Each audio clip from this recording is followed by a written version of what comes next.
ഉറപ്പായ സമ്മാനങ്ങളും ഡിസ്കൗണ്ടുകളുമായി ലബി, പൂജയൊക്കെ കഴിഞ്ഞോ? ഈ കാഴ്ചക്കൊല സമർപ്പണമൊക്കെ കഴിഞ്ഞു. ഇനിയിപ്പോൾ സദ്യവട്ടത്തിലുള്ള ഒരുക്കമാണ്. സദ്യക്കുള്ള തിരക്കായി കഴിഞ്ഞോ? ധാരാളം ആളുകൾ സദ്യ ഉണ്ണാനായിട്ട് വന്നിട്ടുണ്ടാവും. 11 മണി മുതൽ എത്ര മണി വരെയാണ് അവിടെ സദ്യ ലഭ്യമാവുക? ഇവിടുന്ന് ഈ ഫ്ലോറിൽ നിന്ന് ഇറങ്ങിയിട്ട് വന്ന് സദ്യ കഴിക്കണമെന്നൊരു ആഗ്രഹമുണ്ടേ.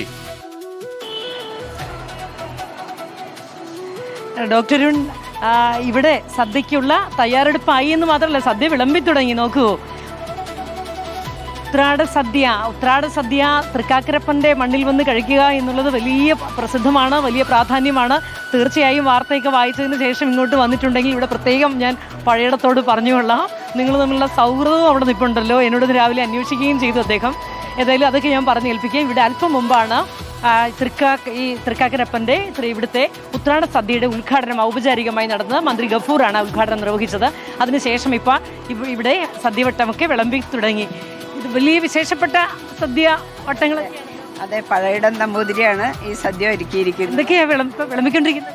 ഞാൻ വിളമ്പിരിക്കുന്നത് കൂട്ടുകറിയാണ്. കൂട്ടുകറി, അവിയല്, കിച്ചടി, അച്ചാറ്, പപ്പടം, പായസം എല്ലാം പറയും. നാളെയാണ് വിഭവസമൃദ്ധമായ ഒന്നും കൂടി ഇന്നിപ്പോ 12 കൂട്ടം ഉണ്ടല്ലോ. 12 കൂട്ടമുണ്ട്. എത്ര സമയം വരെ ഇവിടെ ഉണ്ടാവും? ഞങ്ങള് ലാസ്റ്റ് വൺ നിന്ന് കഴിച്ചു വരെ ഉണ്ടാവും. 3 മണി വരെ എന്നാണ് സമയം. 11 മുതൽ 3 മണി വരെ എന്ന് സമയം പറയുന്നുണ്ട്. ഏതാണ്ട് 15,000-ഓളം ആളുകളെ പ്രതീക്ഷിക്കുന്നുമുണ്ട്.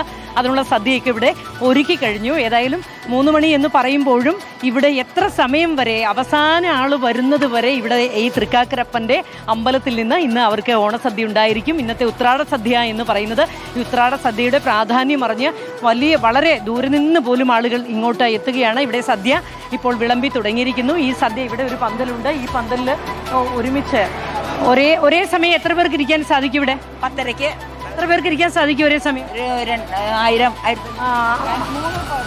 1000 പേര് കവർ ചെയ്യും. 3 ഭാഗത്തുണ്ടല്ലേ? അകത്തുണ്ട്.